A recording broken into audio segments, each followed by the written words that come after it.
Um homem entrou no hotel mais luxuoso da cidade com uma pasta velha e roupas simples. Ninguém se mexeu, ninguém olhou, ninguém se importou. Até que uma garçonete fez algo que nenhum funcionário teve coragem de fazer. E o que aconteceu depois mudou a vida de todo mundo ali dentro. Para sempre. O táxi parou na frente do Grand Palace Hotel, num horário em que o movimento era intenso. Carros importados ocupavam o espaço da entrada. Malas de grife eram descarregadas por mensageiros de luva branca e o lobby brilhava com aquela luz dourada que os hotéis de luxo usam para fazer qualquer pessoa se sentir importante. Qualquer pessoa, claro, desde que chegasse do jeito certo. Kenji Yamamoto desceu do táxi devagar.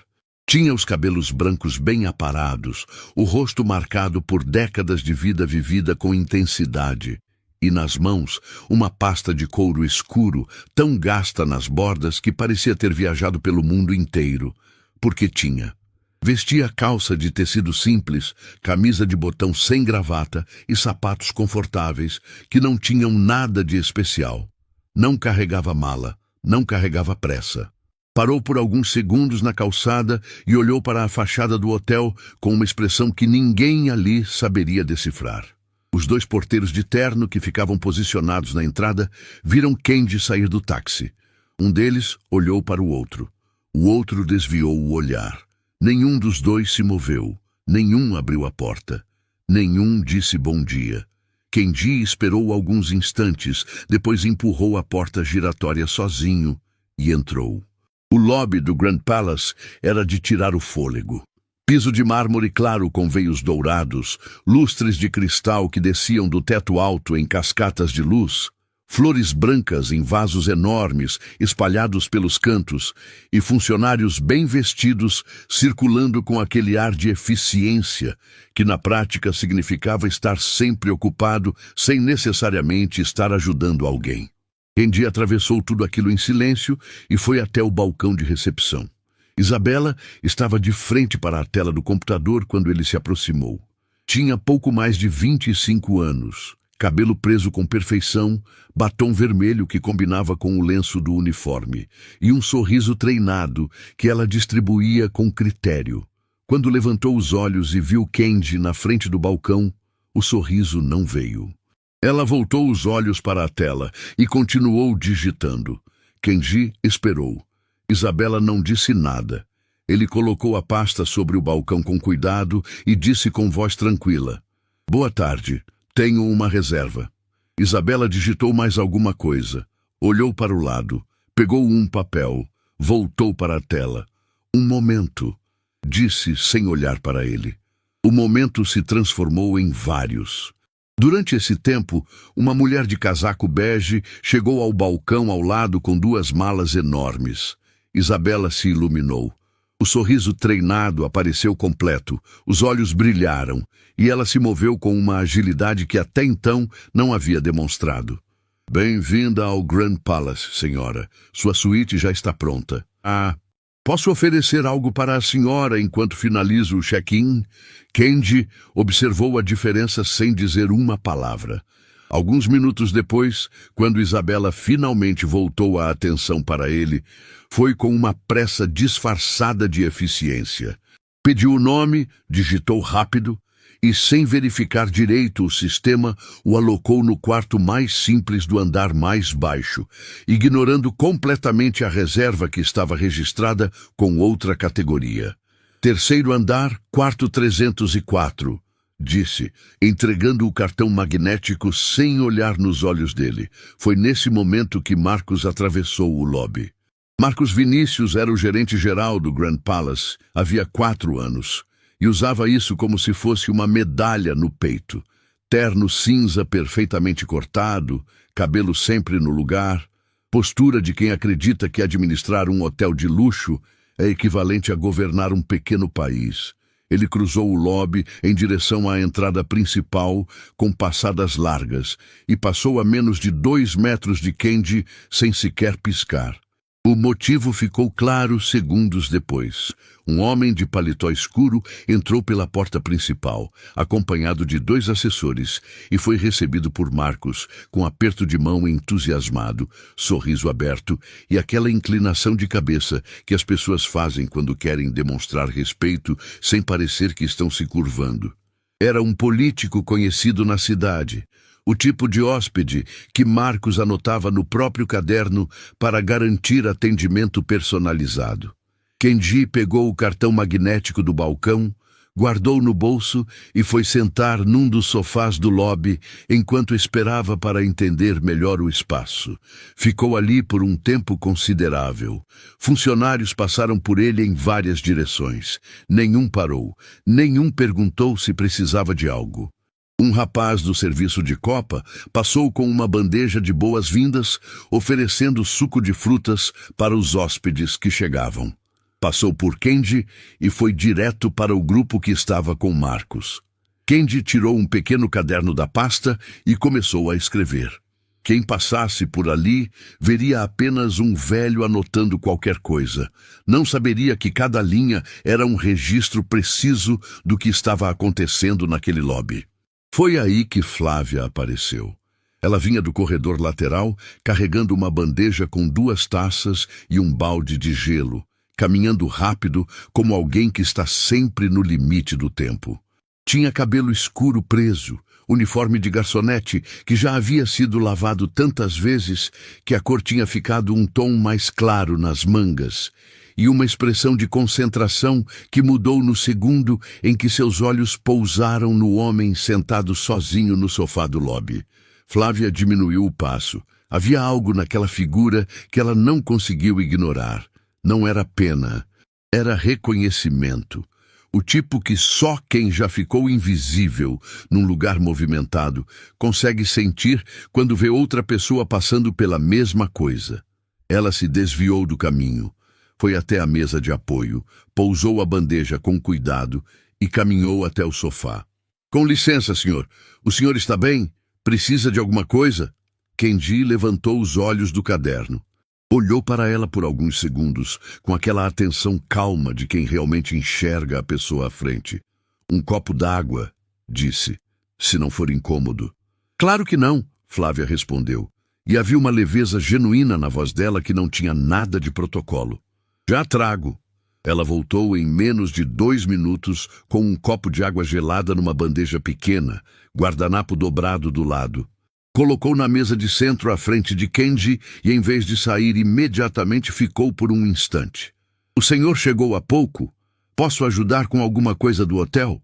Kenji pegou o copo com as 2 mãos como se o gesto em si merecesse atenção e disse, só estava descansando um pouco.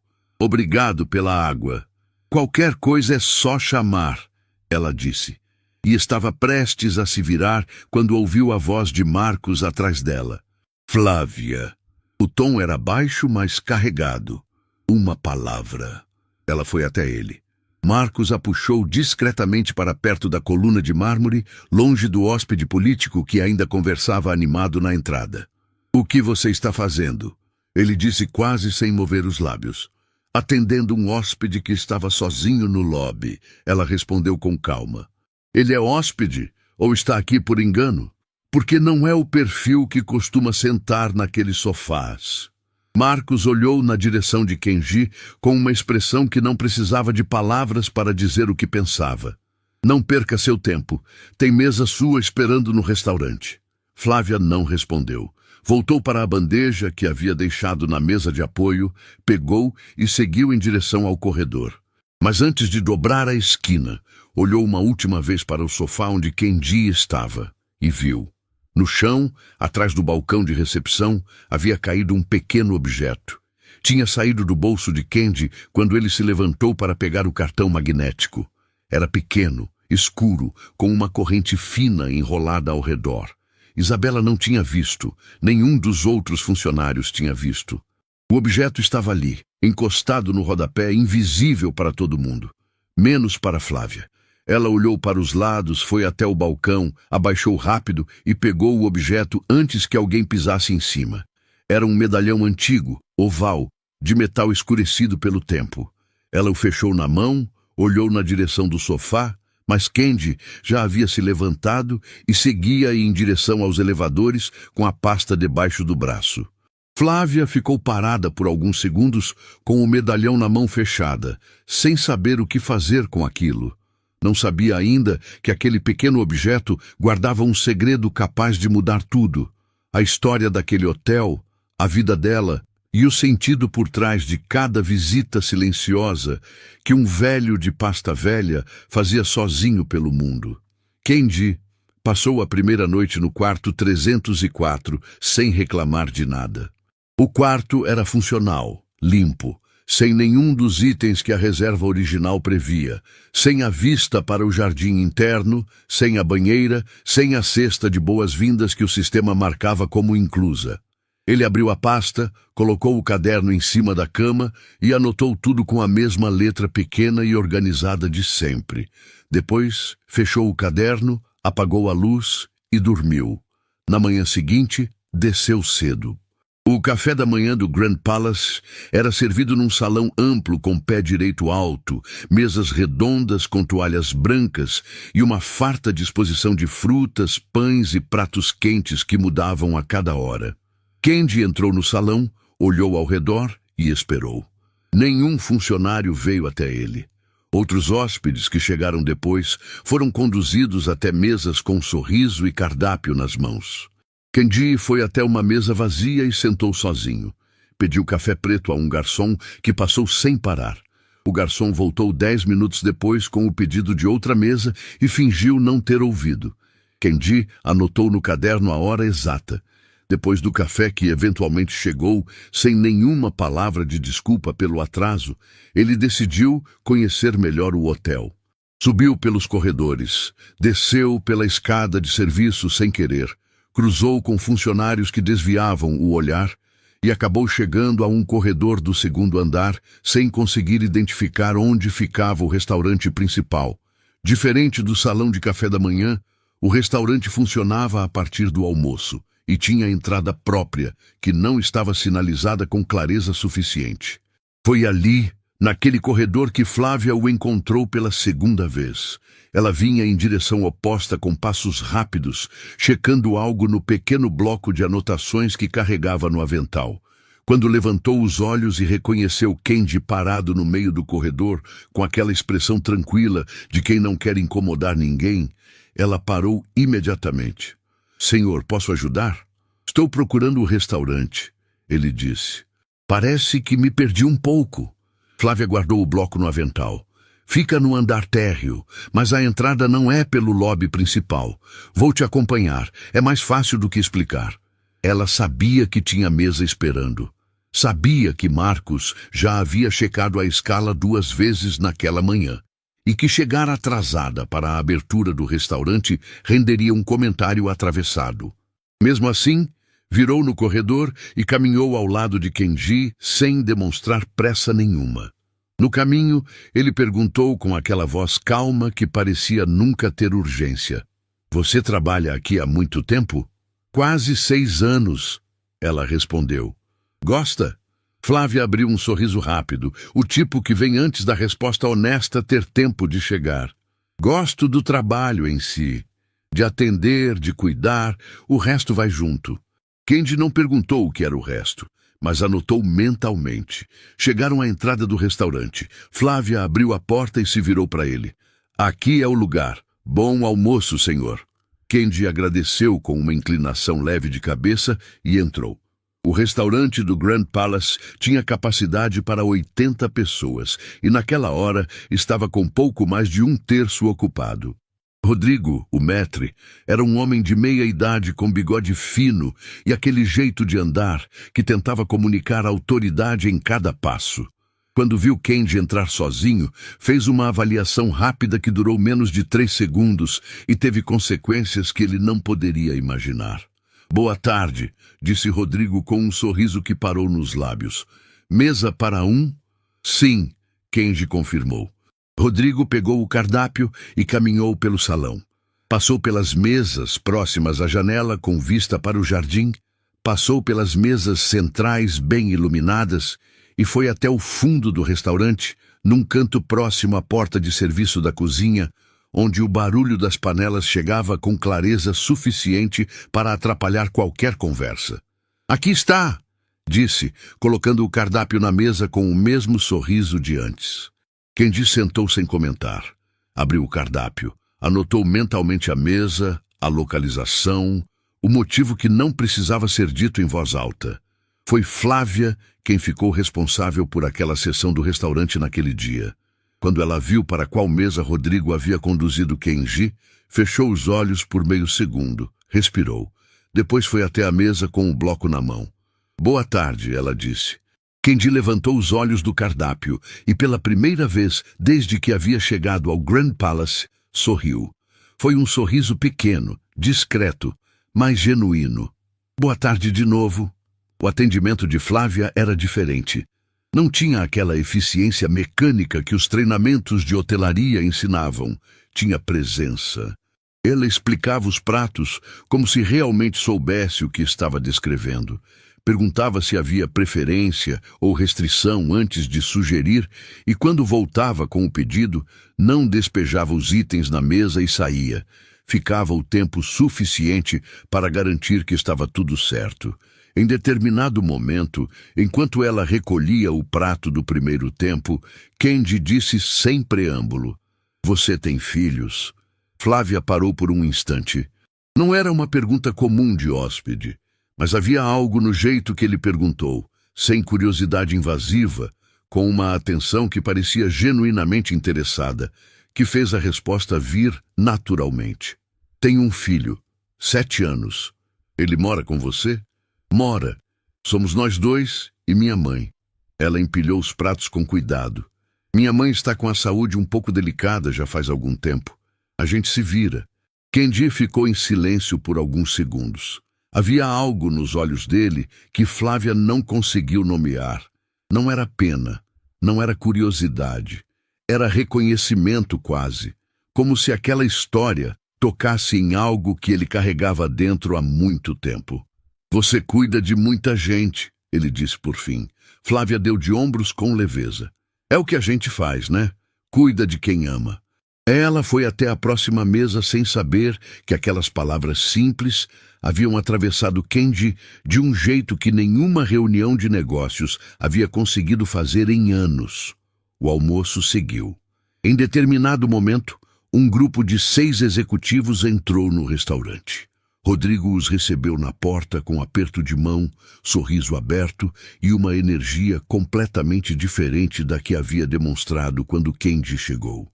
Conduziu o grupo até a melhor mesa do salão, próxima à janela, com vista completa para o jardim. Mandou buscar a carta de vinhos especial. Designou 2 garçons para atender exclusivamente aquela mesa. Kendi observou tudo do seu canto perto da cozinha. Não com raiva, com atenção. O caderno estava no bolso, mas ele não precisava mais anotar. Estava gravando cada detalhe com uma memória que décadas de negócios haviam treinado para não perder nada. Quando terminou o almoço, Flávia trouxe a conta.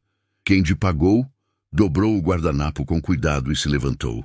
Antes de sair, colocou a mão no bolso do paletó e tirou um bilhete pequeno, dobrado ao meio. Colocou embaixo do prato vazio com um gesto discreto, como se estivesse simplesmente deixando o guardanapo no lugar. Flávia só foi recolher a mesa alguns minutos depois, quando Kendi já havia saído do restaurante. Quando levantou o prato, o bilhete estava ali. Ela pegou, olhou para os 2 lados, sem saber bem porquê, e desdobrou. Havia um número de telefone escrito com caneta azul, letra firme e pequena.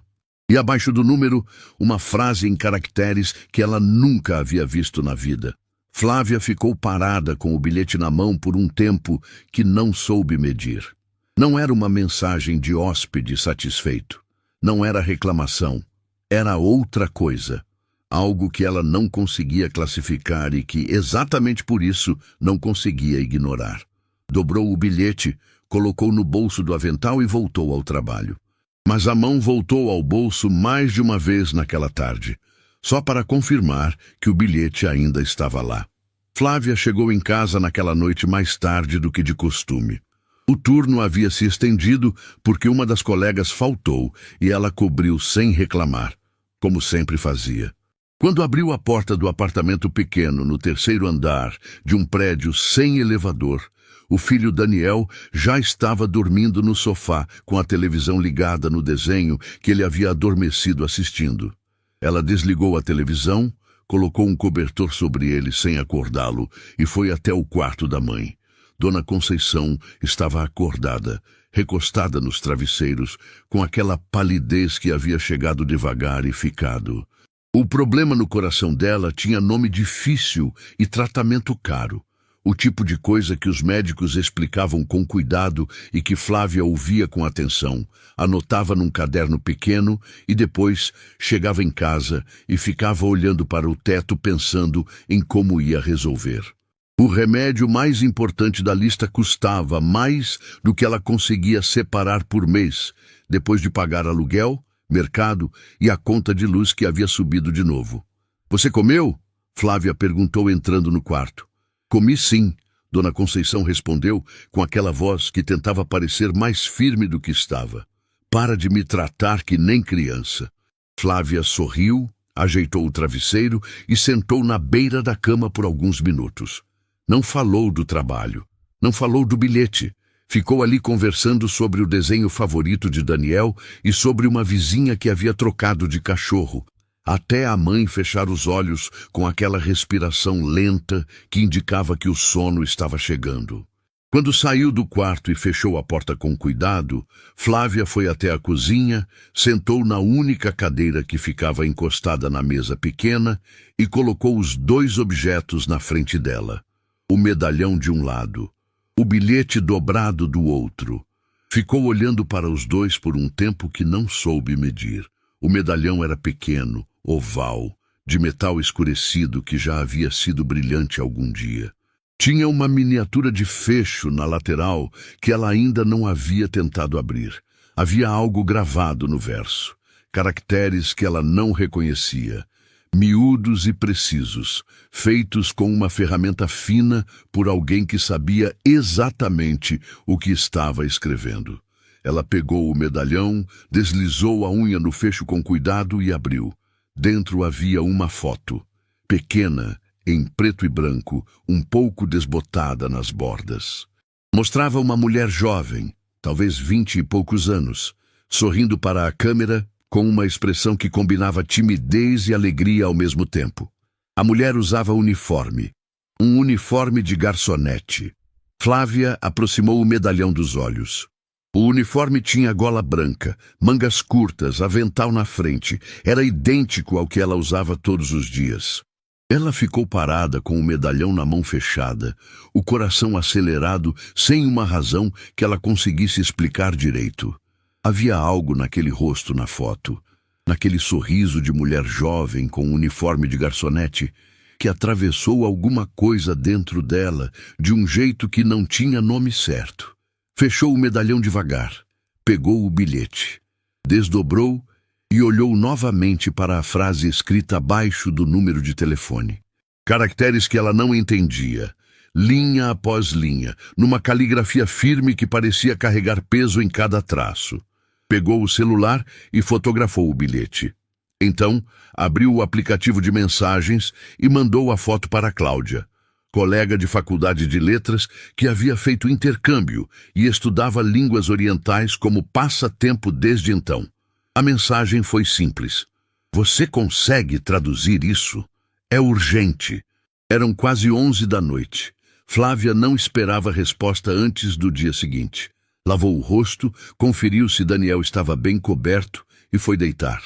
Ficou olhando para o teto por um longo tempo, com o medalhão dentro da mão fechada sobre o peito, como se precisasse guardar aquilo com o próprio corpo. Dormiu pouco. Na manhã seguinte, antes mesmo de chegar ao hotel, o telefone vibrou. Era Cláudia. A mensagem dizia: "Flávia, onde você arranjou isso? É japonês formal, bem escrito. A tradução é: você foi a única pessoa neste hotel que me tratou como gente. Guarde este número." Flávia parou no meio da calçada. Pessoas passavam por ela nos dois sentidos. O ônibus da linha, que ela pegava todo dia, dobrou a esquina e foi embora sem ela. E ela ficou ali parada, relendo a tradução 3 vezes, como se as palavras pudessem mudar de significado se ela olhasse com mais atenção. A única pessoa neste hotel que me tratou como gente. Ela pensou no homem de pasta velha, sentado sozinho no sofá do lobby. Pensou no copo d'água que havia trazido sem pensar 2 vezes. Pensou nos porteiros parados, em Isabela virando o rosto, em Marcos mandando ela voltar ao trabalho. Pensou na mesa perto da cozinha, onde Rodrigo havia colocado aquele homem, como se ele não merecesse enxergar o jardim. Guardou o telefone no bolso e seguiu andando. Quando chegou ao hotel, Dora já estava no vestiário trocando de roupa. Dora tinha 15 anos de Grand Palace. Conhecia cada canto daquele lugar e cada pessoa que circulava por ali. E tinha aquela sabedoria prática de quem aprendeu tudo na experiência, sem manual. Flávia contou tudo. O bilhete, o medalhão, a foto da mulher com um uniforme idêntico ao dela, a tradução. Dora ouviu com atenção, dobrou o jaleco devagar e disse: "Joga fora." Flávia abriu a boca. "Escuta," Dora continuou com aquela voz calma de quem não quer assustar, mas precisa ser honesta. "Hóspede deixando bilhete com número de telefone para garçonete não termina bem. Pode ser golpe, pode ser gente estranha. E se Marcos descobrir, você perde o emprego antes de entender o que está acontecendo." Flávia ficou em silêncio. "Você tem filho?" Dora completou. "Tem sua mãe. Não arrisca." O conselho era razoável. Era exatamente o tipo de conselho sensato que uma pessoa experiente dá para uma pessoa que não pode se dar ao luxo de errar. Flávia sabia disso. Mesmo assim, não jogou fora. A tarde foi pesada. Marcos a chamou para uma conversa no final do turno. Ficou sabendo do bilhete por uma fofoca que correu entre os funcionários. Alguém havia visto Flávia guardando algo no bolso depois de recolher a mesa do hóspede do canto. Ele fechou a porta da sala, cruzou os braços e disse com aquela voz baixa que ele usava quando queria que a mensagem chegasse: "Envolvimento com hóspede é motivo de advertência formal. Dependendo do que aconteceu, pode ir além disso. Você entende o que estou dizendo?" "Ele deixou um bilhete na mesa." Flávia respondeu com calma. "Não pedi, e você guardou." "Guardei para devolver se ele voltasse." Marcos ficou olhando para ela por alguns segundos com aquela expressão de quem está avaliando se acredita ou não. Havia alguma coisa no jeito de Flávia responder, sem tremer, sem se enrolar, que o irritava de um jeito que ele não conseguia nomear. Pessoas que não se intimidavam facilmente sempre o irritavam. "Se houver qualquer contato com esse hóspede, fora do atendimento padrão," ele disse por fim, "eu preciso saber. Entendido?" Flávia assentiu e saiu da sala. Naquela madrugada, com a casa em silêncio e o medalhão de novo na mão, ela tomou a decisão. Não era impulsividade. Era aquela certeza silenciosa que vem de um lugar que a razão não governa completamente. O mesmo lugar que havia feito ela parar no lobby quando todo mundo passava reto. O mesmo lugar que havia feito ela perguntar para um desconhecido se estava bem, sem esperar nada em troca. Discou o número. Chamou 2 vezes. Na terceira, atendeu uma voz feminina, clara, em inglês. "Yamamoto International. Good evening." Flávia respirou fundo e disse em português: "Boa noite. Eu recebi um bilhete com este número. Meu nome é Flávia. Eu sou o garçonete do Grand Palace Hotel."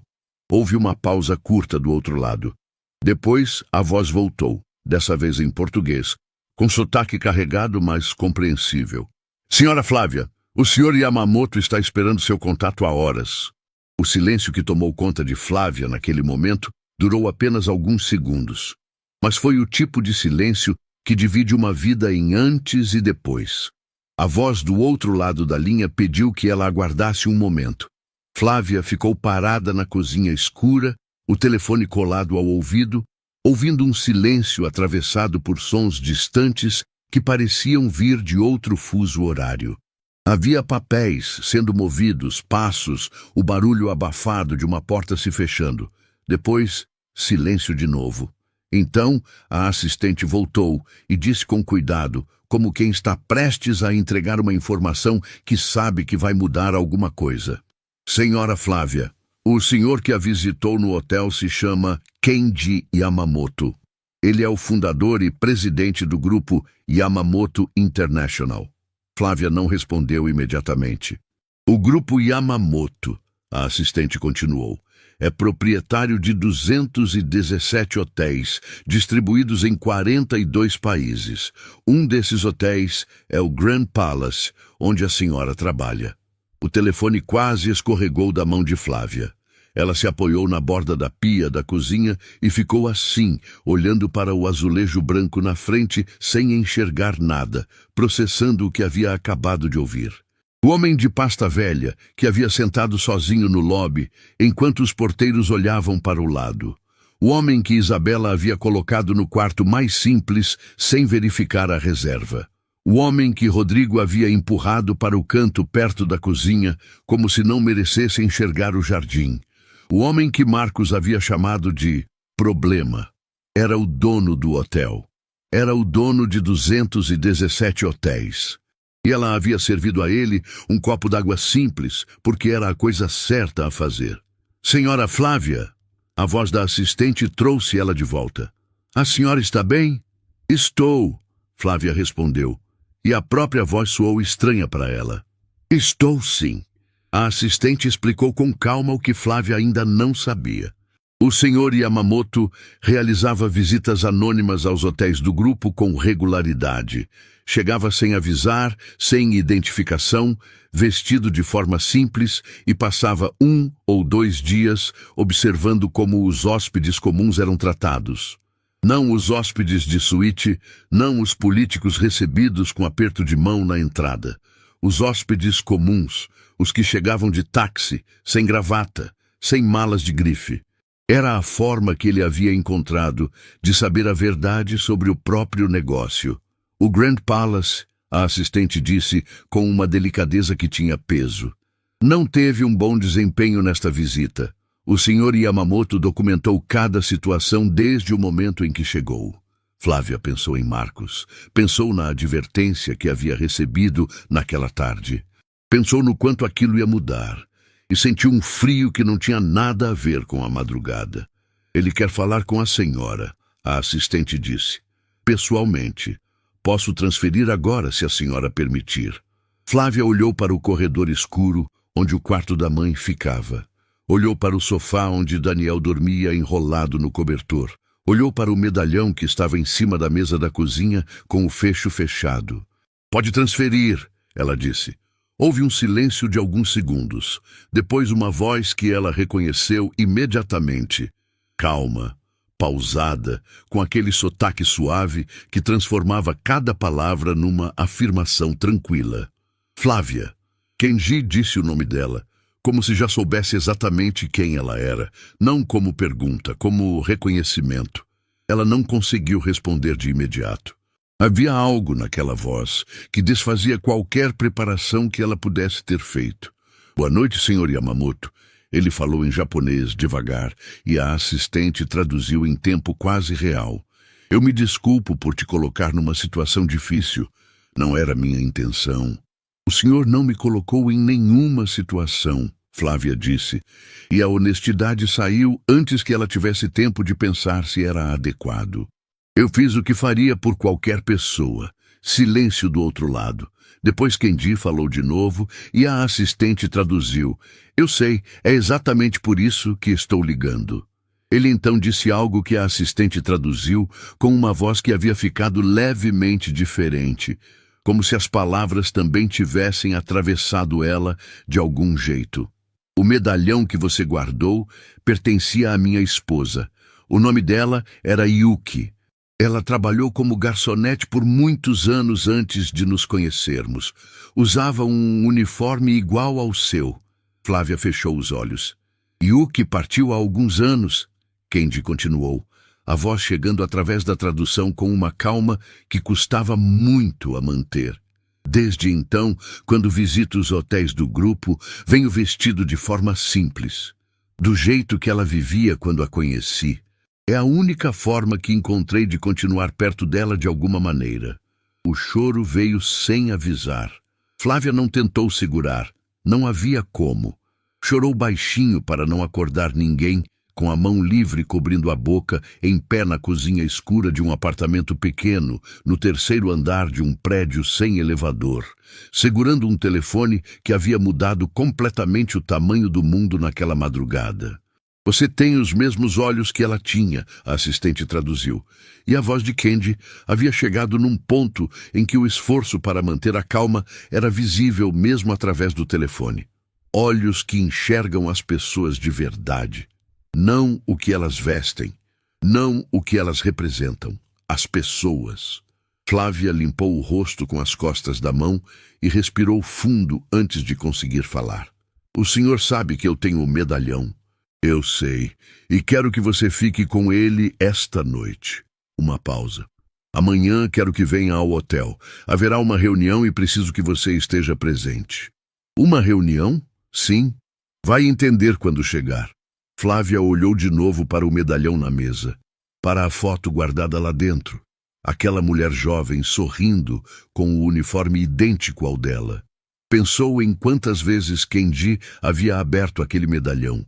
Quantas madrugadas, quantos hotéis em quantos países com aquele pequeno objeto no bolso como única companhia. Estarei lá, ela disse. Kenji disse mais uma coisa em japonês antes de encerrar. A assistente traduziu. Obrigado por ter parado, Flávia. A maioria das pessoas não para. A ligação terminou. Flávia ficou parada na cozinha por um tempo que não mediu, com o telefone ainda na mão e o medalhão na outra. Do corredor vinha o som da respiração tranquila de Daniel dormindo. Do quarto da mãe, silêncio. Ela pensou em Dona Conceição, no remédio que custava mais do que sobrava no final do mês. Na lista que o médico havia dado com os exames que precisavam ser feitos e que ela havia dobrado e colocado na gaveta porque não conseguia olhar para aquilo toda hora sem sentir o peso descer pelo peito. Pensou em Daniel pedindo material escolar com aquela voz de criança que ainda acredita que as coisas chegam quando a gente pede, sem saber ainda o quanto a mãe precisava fazer malabarismo para que chegassem. Não sabia o que a reunião do dia seguinte guardava. Não sabia o que Candy havia planejado ou o tamanho do que estava prestes a acontecer. Sabia apenas que algumas horas atrás era uma garçonete que havia parado para oferecer um copo d'água para um desconhecido, e que agora segurava nas mãos o medalhão de um homem que havia atravessado o mundo inteiro tentando reencontrar a mulher que amava, em cada pessoa que ainda enxergava o outro de verdade. Colocou o medalhão com cuidado dentro do bolso do avental que ficava pendurado na cadeira. Apagou a luz da cozinha e foi dormir sem conseguir. A limusine parou na frente do Grand Palace, às 9 da manhã em ponto. Não era o tipo de carro que o hotel estava acostumado a receber. Era mais discreto que isso, mais sólido, sem ostentação. Mas havia algo no jeito que ela parou, devagar e com precisão, que fez os dois porteiros da entrada se moverem ao mesmo tempo pela primeira vez em dias. O mesmo porteiro que havia ficado imóvel quando um homem de pasta velha chegou de táxi, agora corria para abrir a porta traseira com luva branca e sorriso no rosto. A porta se abriu. Candy desceu. Mas não era o mesmo Candy. Usava terno escuro, camisa branca com gravata de seda, sapatos que refletiam a luz da manhã. O cabelo branco estava igual. O rosto marcado estava igual, a pasta de couro estava debaixo do braço. Mas agora era impossível não enxergar o peso que aquele homem carregava. Não o peso da roupa, o peso de quem chegou para resolver algo que deveria ter sido resolvido há muito tempo. Atrás dele desceu Naomi, sua assistente japonesa, 40 e poucos anos, terno cinza, tablet na mão e uma expressão que não deixava dúvida sobre a seriedade do que estava prestes a acontecer. Depois dela, mais 3 pessoas da equipe que ninguém no hotel conhecia. O porteiro segurou a porta com o sorriso ainda no rosto. Kenji parou. Olhou para ele por alguns segundos. Não disse nada. Entrou. Esse silêncio pesou mais que qualquer palavra que ele pudesse ter dito. Marcos estava no escritório quando Naomi bateu na porta. Ela entrou sem esperar resposta, colocou um cartão sobre a mesa dele e disse em português direto: "O Sr. Yamamoto solicita sua presença na sala de reuniões em 10 minutos. Isabela e Rodrigo também serão convocados." Marcos olhou para o cartão. Leu o nome, leu o cargo. Leu o nome do grupo. A cor foi embora do rosto dele de forma tão visível que Naomi notou e não disse nada. "Pode avisar que estarei lá." Ele respondeu com uma voz que tentava soar normal e não conseguia.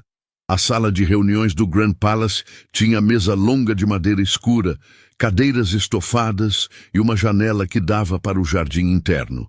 A mesma vista que Rodrigo havia negado a Kenji no restaurante. A ironia do local não era acidental. Marcos entrou primeiro, depois Isabela, que ainda não sabia exatamente o que estava acontecendo, mas havia entendido pela expressão de Marcos que não era nada bom. Rodrigo chegou por último, ajeitando o paletó no corredor antes de entrar, como se a aparência pudesse resolver alguma coisa. Os 3 sentaram de um lado da mesa. Kenji entrou em silêncio, caminhou até a cabeceira e sentou. Naomi ficou em pé ao lado dele. A equipe se posicionou próxima à parede sem fazer barulho. Ninguém falou por alguns segundos.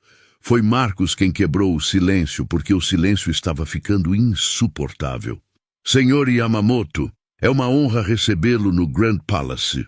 Se eu soubesse da visita, teríamos preparado uma recepção." "Eu sei", Kenji disse simplesmente. "Por isso não avisei." Marcos fechou a boca. Kenji abriu a pasta de couro sobre a mesa. Tirou um documento de várias páginas, prendido por um clipe metálico, e colocou no centro da mesa sem forçar o gesto. "Este é o relatório da minha visita.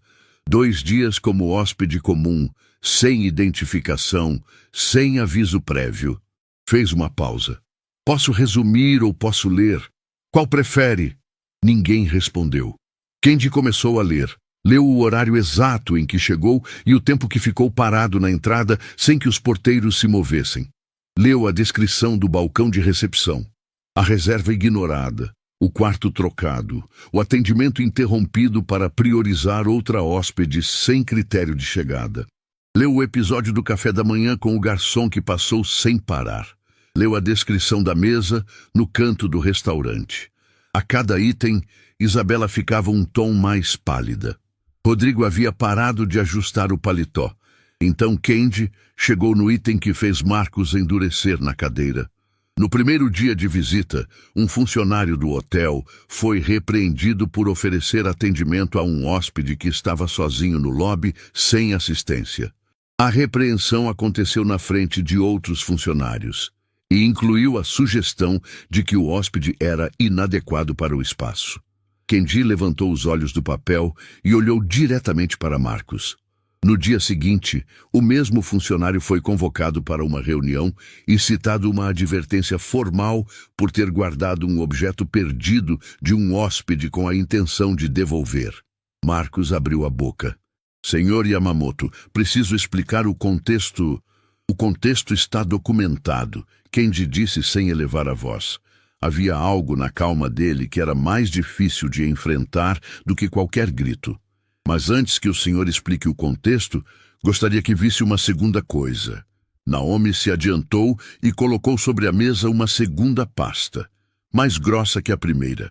"Este é o histórico de avaliações do Grand Palace nos últimos 2 anos, Kenji disse, compilado pela nossa equipe de qualidade a partir de registros internos, avaliações de plataformas externas e relatórios de hóspedes que nunca chegaram à matriz." Uma pausa. "Nunca chegaram porque foram retidos aqui." O silêncio que caiu foi diferente do anterior. Era o silêncio de quem entende que não há saída. Marcos ficou olhando para a pasta sem tocar nela. 342 avaliações negativas em 24 meses, Kendi continuou. A maioria relacionada à diferença de tratamento entre hóspedes. Hóspedes comuns relatando invisibilidade, demora, descaso. Hóspedes de alto padrão relatando atendimento impecável do mesmo hotel na mesma semana. Fechou a pasta com cuidado. Isso não é falha de treinamento. É uma cultura. E cultura vem de cima.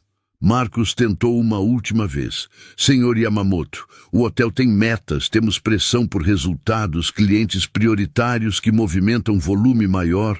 Todo hóspede que entra nesta porta pagou pela mesma promessa. Kendi interrompeu com uma firmeza que não precisava de volume. A promessa de ser tratado com respeito. Não existe hóspede prioritário quando se trata de dignidade básica. Pausa. O senhor está afastado do cargo a partir de agora, com todos os direitos trabalhistas garantidos, mas afastado. A equipe jurídica entrará em contato. Marcos não respondeu. Havia algo no rosto dele. Não raiva, não indignação, que parecia mais com o olhar de quem finalmente ouviu uma verdade que sabia há tempos e não queria admitir. Rodrigo recebeu advertência formal documentada. Isabela também, com acompanhamento de um novo ciclo de treinamento que seria implementado em todo o hotel. Então, a porta se abriu e Flávia entrou. Ela estava com o uniforme de garçonete. Havia chegado para o turno normal, sem saber exatamente o que a espera na sala de reuniões significava. Naomi havia deixado um recado na entrada pedindo que fosse até lá quando chegasse. Flávia tinha o medalhão no bolso do avental. Havia colocado ali de manhã sem pensar muito, como se ele pertencesse àquele lugar. Ela viu Kendi na cabeceira, viu Marcos de cabeça baixa, viu Isabela e Rodrigo com expressões que não sabia nomear. Viu a equipe posicionada perto da parede. Olhou para Kendi sem entender o que devia fazer. Ele indicou a cadeira à sua direita com um gesto simples. Flávia foi até lá e sentou com o uniforme de garçonete numa cadeira de sala de reunião que nunca havia imaginado ocupar. Do corredor do lado de fora, através do vidro da porta, Dora havia parado com a bandeja na mão e olhava para dentro com uma expressão que misturava surpresa e algo que se aproximava de orgulho. A expressão de quem aconselhou errado e está aliviada por não ter sido seguida. Kendi olhou para Flávia, depois olhou para todos na sala e disse em japonês, com Naomi traduzindo palavra por palavra, "Esta é a razão pela qual vim até aqui." O silêncio que tomou conta da sala depois da frase de Kendi durou tempo suficiente para que cada pessoa ali sentisse o peso dela de um jeito diferente. Marcos olhou para Flávia com uma expressão que tentava disfarçar o que estava por baixo. A compreensão tardia de que havia punido exatamente a pessoa que estava fazendo o trabalho certo. Isabela desviou o olhar para a mesa. Rodrigo ficou com as mãos entrelaçadas na frente, imóvel. Flávia não sabia para onde olhar. Estava sentada numa cadeira de sala de reunião, com uniforme de garçonete, ao lado de um homem que havia chegado ao hotel 3 dias antes e que ela havia tratado como gente simplesmente porque era o que se fazia. E agora, esse mesmo homem havia dito para uma sala cheia de pessoas que ela era a razão pela qual ele estava ali. "Há quanto tempo você trabalha neste hotel?" Kendi perguntou, com Naomi traduzindo ao lado. "Quase 6 anos." Flávia respondeu, com a voz firme, apesar de tudo. 6 anos. Ele repetiu as palavras devagar, como se estivesse colocando peso em cada uma. Depois se virou para Marcos, que continuava de cabeça levemente inclinada. 6 anos de funcionária exemplar e o senhor a ameaçou de advertência por ter oferecido um copo d'água a um hóspede que estava sozinho. Marcos não respondeu. "Não precisa responder", Kendi disse. "Está documentado." Ele se virou de volta para Flávia.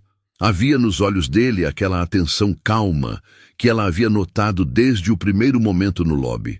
A atenção de quem realmente enxerga a pessoa à frente, não o cargo, não o uniforme, não o que aquela pessoa representa dentro de uma hierarquia. "Posso te fazer algumas perguntas?" Flávia assentiu. "O que você ganha por mês?" A pergunta era direta demais para o ambiente e todo mundo na sala sentiu isso. Flávia piscou, mas respondeu. Disse o valor sem rodeios, com aquela honestidade de quem não tem o luxo de fingir que as coisas são diferentes do que são. Kendi ouviu. Não demonstrou reação. Quanto é o aluguel? Ela respondeu. A condição de saúde da sua mãe. Você consegue custear o tratamento com o que sobra? Dessa vez, Flávia demorou 1 segundo antes de responder. Não porque quisesse esconder, mas porque havia algo muito estranho e muito pesado em estar numa sala de reunião de hotel de luxo, sendo perguntada sobre a conta do remédio da mãe por um bilionário japonês que ela havia servido água 2 dias antes. Não completamente, ela disse. A gente se organiza do jeito que consegue. Kendi ficou em silêncio por alguns instantes. Então falou em japonês e Naomi traduziu. Você disse algo na noite em que ligou, que não saiu da minha cabeça. Disse que fez o que faria por qualquer pessoa, sem esperar nada em troca. Flávia não respondeu. Esperou. E o que dizia a mesma coisa, ele continuou. E a voz chegou através da tradução com aquela camada de cuidado que as pessoas usam quando falam de alguém que não está mais.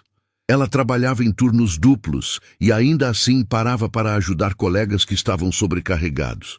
Eu perguntava por que ela fazia isso, sendo que já estava exausta. Ela dizia, porque é o que se faz. O ar na sala ficou diferente, mais pesado, mais humano. Kendi olhou para Flávia com uma decisão que já havia sido tomada muito antes daquela reunião. O cargo de gestora de hospitalidade do Grand Palace está vago a partir de hoje. Flávia abriu a boca. Fechou. Quero que você ocupe esse cargo. O silêncio que veio depois foi diferente de todos os anteriores. Era o silêncio de quem ouviu algo que o cérebro precisa de alguns segundos para processar completamente. Isabela levantou os olhos da mesa pela primeira vez. Rodrigo desenlaçou as mãos.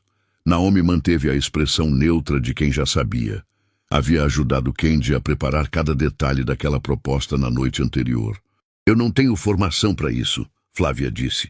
E havia uma honestidade tão direta nessa frase que ela soou mais como responsabilidade do que como recusa. Nunca gerenciei nada. Nunca tive equipe. Kendi a olhou por um momento antes de responder. Depois falou em japonês, devagar, e Naomi traduziu com a mesma cadência.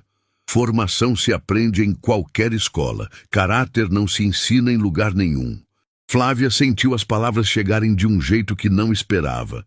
Fechou os olhos por meio segundo. O grupo Yamamoto vai custear sua capacitação completa. Kendi continuou. Treinamento presencial, mentoria, acompanhamento durante o primeiro ano. Você não vai estar sozinha. Antes que Flávia conseguisse responder, Kendi fez um gesto para Naomi, que abriu o tablet e colocou sobre a mesa na direção de Flávia. Na tela havia um documento, um relatório médico com o nome de uma clínica especializada em cardiologia. Minha equipe levantou informações sobre a condição da sua mãe depois da nossa conversa. Kendi disse. A Clínica Esperança Cardíaca é referência no tratamento que ela precisa. O grupo Yamamoto vai custear o tratamento completo de Dona Conceição, consultas, exames, medicação e acompanhamento pelo tempo que for necessário. Flávia olhou para o documento na tela sem conseguir falar. A sala estava completamente imóvel. E há uma terceira coisa, Kendi disse, e havia no tom dele algo que indicava que ele havia guardado essa parte para o final de forma intencional. Naomi virou o tablet e abriu outro documento. Era o material de apresentação de uma escola, fachada moderna, áreas verdes, nome em letras elegantes, Colégio Horizonte. Uma bolsa de estudos integral para seu filho Daniel, na melhor escola particular desta cidade, do ensino fundamental até o fim do ensino médio. Flávia cobriu o rosto com as mãos. Não foi um gesto calculado. Foi o gesto de quem não tem mais para onde direcionar a emoção e precisa de algum lugar para colocá-la. Os ombros tremeram. A respiração saiu irregular por alguns segundos. Kendi esperou em silêncio. Não havia pressa. Não havia constrangimento. Era o silêncio de quem entende que existem momentos que não precisam ser preenchidos com palavras. Depois de alguns instantes, Flávia baixou as mãos. Os olhos estavam vermelhos, mas a expressão era de uma firmeza que não havia sido construída naquele momento. Estava ali há muito tempo, forjada em anos de turno duplo, conta de remédio, material escolar e sorriso no rosto, mesmo assim. "Por que está fazendo isso?" ela perguntou. Kenji não hesitou. Falou em japonês e Naomi traduziu. "Porque Yuki sempre disse que o mundo melhora um gesto de cada vez. Você fez o seu. Eu estou fazendo o meu." Flávia assentiu devagar. Precisava de mais alguns segundos, mas a resposta já havia chegado antes de ser dita em voz alta. "Aceito", ela disse. Do lado de fora da sala, através do vidro da porta, Dora havia largado a bandeja num carrinho próximo e estava parada no corredor com as mãos cobrindo a boca. Os olhos brilhando daquele jeito que acontece quando a gente testemunha algo que sabe que vai carregar para sempre. Então Marcos se mexeu pela primeira vez em minutos. Empurrou a cadeira devagar, se levantou e olhou para Flávia com uma expressão que levou alguns segundos para ser decifrada. Não era raiva, não era orgulho ferido. Era a expressão difícil e rara de quem está olhando para o próprio erro sem tentar diminuí-lo. "Flávia", ele disse com a voz baixa, "eu errei com você, mais de uma vez." Ela o olhou sem responder imediatamente. "Não estou pedindo que esqueça", Marcos continuou. "Só preciso que saiba que eu sei." Flávia ficou em silêncio por um momento. Depois disse com uma calma que não tinha nada de frieza. "Eu ouço. E vou pensar nisso." Não era perdão imediato. Não era porta fechada. Era a resposta honesta de uma pessoa que aprendeu que dignidade não se negocia, nem para baixo, nem para cima. Kenji observou a troca em silêncio. E pela segunda vez, desde que havia chegado ao Grand Palace, sorriu. As primeiras semanas depois daquela reunião foram as mais estranhas da vida de Flávia. Não estranhas de forma ruim. Estranhas da forma que acontece quando a vida muda de direção de verdade e o corpo ainda não acreditou completamente. Ela acordava cedo como sempre, preparava o café, acordava Daniel para a escola, checava a mãe e então se lembrava que o dia que estava começando não era igual a nenhum dia anterior. E ficava alguns segundos parada na cozinha com a xícara na mão, processando aquilo devagar. A primeira coisa que mudou foi Dona Conceição. 3 dias depois da reunião, Naomi ligou para confirmar os detalhes do tratamento. A Clínica Esperança Cardíaca havia recebido toda a documentação e agendado a primeira consulta com o cardiologista-chefe para a semana seguinte. Flávia levou a mãe pessoalmente, sentou ao lado dela na sala de espera, segurou a mão dela durante o exame e ouviu o médico dizer com aquela voz tranquila de quem está acostumado a dar notícias difíceis, com cuidado que o diagnóstico era tratável e que com o protocolo correto a evolução seria positiva. Dona Conceição esperou sair do consultório para chorar. Esperou chegar no corredor, longe do médico, e então segurou o braço de Flávia e chorou daquele jeito silencioso que as mães choram quando não querem assustar os filhos, mesmo quando os filhos já são adultos e estão chorando junto. "Você fez isso", Dona Conceição disse com a voz embargada. "Eu servi um copo d'água", Flávia respondeu. A mãe apertou o braço dela. "Você sempre soube servir do jeito certo." A segunda coisa que mudou foi Daniel. No primeiro dia na escola nova, ele acordou antes do despertador, coisa que nunca havia acontecido na vida, e ficou parado na porta do quarto de Flávia às 6 da manhã, com o uniforme já vestido e a mochila nas costas. Ela abriu os olhos e viu aquela figura pequena e séria na porta e teve que morder o lábio para não rir. "Ainda falta 1 hora", ela disse. "Eu sei", Daniel respondeu, "mas quero chegar cedo." No caminho ele fez perguntas sobre tudo, como era o refeitório, se tinha quadra, se os professores eram bravos, se ia ter amigos. Flávia respondia o que sabia e inventava o resto com otimismo. Quando chegaram na frente da escola e ele viu a fachada de perto pela primeira vez, ficou parado por alguns segundos, olhando para cima com aquela expressão de criança que está tentando caber dentro de algo grande demais para o tamanho que ainda tem. Então se virou para ela e disse: "Mãe, eu vou estudar muito, prometo." Flávia abaixou até ficar na altura dele, ajeitou o colarinho do uniforme e disse: "Eu sei que vai." Ele abraçou o pescoço dela rápido, se soltou antes que ficasse comprometedor para uma criança de 7 anos e entrou pela porta da escola com passos decididos. Naquela noite, Daniel chegou em casa, largou a mochila no sofá, foi até a mesa da cozinha, pegou uma folha de caderno e desenhou por quase 1 hora, sem falar nada. Quando terminou, dobrou o papel e entregou para Flávia sem cerimônia, como se fosse algo óbvio. Ela abriu.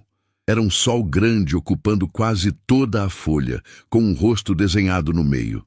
Embaixo, em letra de criança, que ainda misturava maiúscula com minúscula: "Minha mãe é a mais corajosa."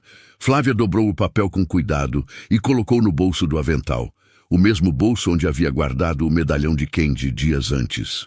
Algumas coisas merecem ficar perto do corpo. A terceira coisa que mudou foi o hotel. O primeiro dia de Flávia no novo cargo foi uma segunda-feira cedo. Ela chegou antes de todo mundo, como havia feito durante 6 anos. Mas dessa vez foi até a sala que havia sido de Marcos. Abriu a janela que dava para o jardim interno e ficou um momento olhando para aquele espaço verde que Rodrigo havia negado a Candy no restaurante. A primeira medida que implementou naquela semana foi simples. Uma norma de uma linha, distribuída para toda a equipe do lobby e do restaurante.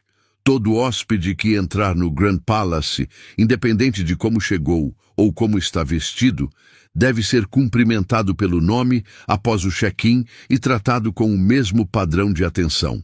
Dora foi a primeira a ler a norma. Foi até a sala de Flávia, bateu na porta aberta e disse com aquela voz direta de 15 anos de hotel: "Devia ter sido assim desde sempre." "Era assim antes de virar regra também," Flávia respondeu.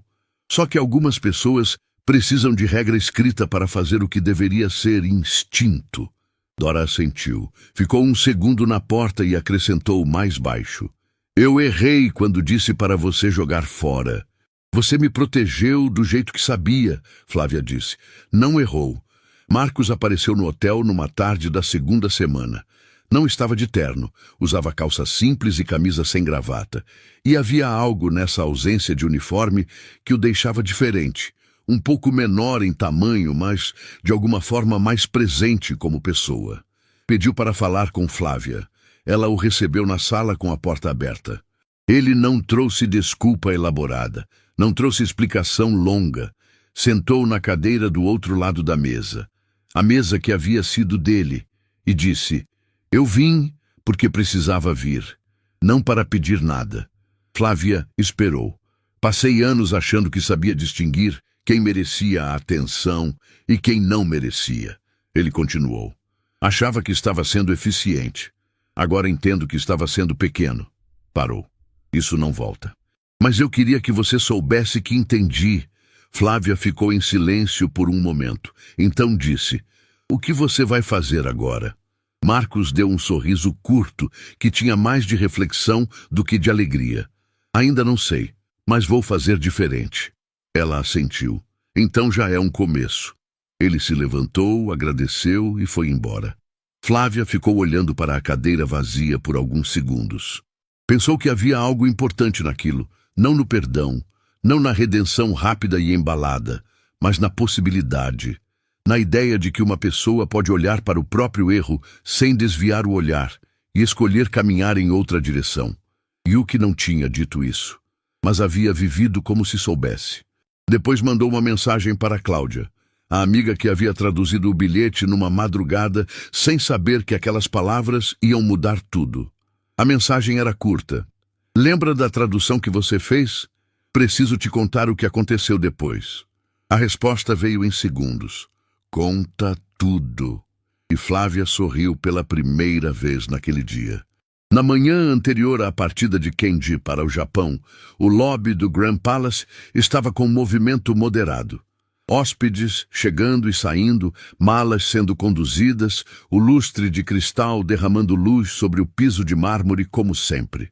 Kenji desceu sozinho pelo elevador, sem Naomi, sem equipe, sem terno. Usava calça simples, camisa de botão sem gravata e carregava a pasta de couro gasta debaixo do braço, exatamente como havia chegado pela primeira vez. Flávia estava no lobby quando ele saiu do elevador. Não era coincidência. Naomi havia avisado discretamente na noite anterior que ele desceria às 9. Ela havia chegado cedo, como sempre, mas desta vez não estava de uniforme de garçonete. Estava com a roupa do novo cargo, e mesmo assim havia trazido uma coisa, um copo d'água, simples, gelado, com guardanapo dobrado do lado. Kenji a viu de longe e parou por um segundo. Depois caminhou até ela com aquele passo pausado de quem não tem pressa porque aprendeu que a pressa faz perder o que importa. Ela estendeu o copo sem dizer nada. Ele pegou com as duas mãos, exatamente como havia feito da primeira vez, e bebeu devagar. Depois ficou olhando para ela por um momento, com aquela atenção calma que enxergava as pessoas de verdade. Então, falou em japonês, baixo, sem precisar de tradução, porque Flávia havia pedido para Naomi ensinar aquelas palavras específicas nos dias anteriores. Havia ensaiado a pronúncia sozinha na cozinha de casa, até acertar. Kenji disse, "Arigatou gozaimasu. Anata wa hontou ni hito o mitiru." Obrigado, você realmente enxerga as pessoas. E Flávia respondeu em japonês, com sotaque carregado, mas com cada sílaba no lugar certo, devagar, como quem entrega algo que preparou com cuidado. Watashi mo anata wo mite imasu. Eu também te enxergo. Kenji ficou imóvel por um segundo. Depois, fechou os olhos brevemente. O gesto de quem recebeu algo que não esperava e precisou de um instante para guardar direito. Quando os abriu, havia no rosto dele a expressão mais completa que Flávia havia visto em outro ser humano. Gratidão, saudade, paz e alguma coisa que só existe quando a gente cumpre o que prometeu para quem não está mais. Ele inclinou a cabeça levemente na direção dela. Ela fez o mesmo. E enquanto Kenji saía pela porta giratória em direção à limusine que esperava na calçada, o mesmo porteiro segurando a porta, desta vez por razão certa, Flávia ficou parada no lobby que havia sido o cenário de tudo. O lustre de cristal brilhava acima dela. O piso de mármore refletia a luz da manhã. E ela entendeu naquele momento que nunca havia precisado de mais do que sempre teve. A capacidade de parar quando todo mundo passa reto, de perguntar se está bem quando ninguém pergunta, de servir um copo d'água simples com um sorriso que não tem preço. Algumas pessoas mudam o mundo com discursos, outras mudam com um copo d'água na hora certa.